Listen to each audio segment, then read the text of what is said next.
ভারতীয় রাজাকারদের বিরুদ্ধে আবার একটি সংগ্রামে অবতীর্ণ হওয়ার সময় এসেছে। সংগ্রামী ভাইয়ের আমার, আজকে এই দেশের সম্পদ দুর্নীতি করে এই দেশের আমলারা মন্ত্রী এমপিরা বিদেশে প্রচার করে বেগমপাড়া করেছে।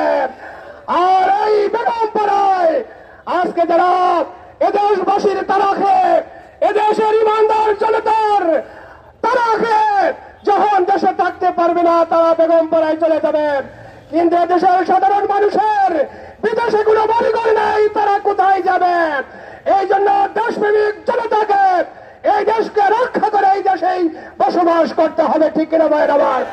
এই জন্য দেশপ্রেমিক জনতাকে ঐক্যবদ্ধ হয়ে এই ভারতীয় রাজাকার আওয়ামী সরকারের বিরুদ্ধে কঠোর আন্দোলন করে তুলতে হবে। এই দেশের জনগণকে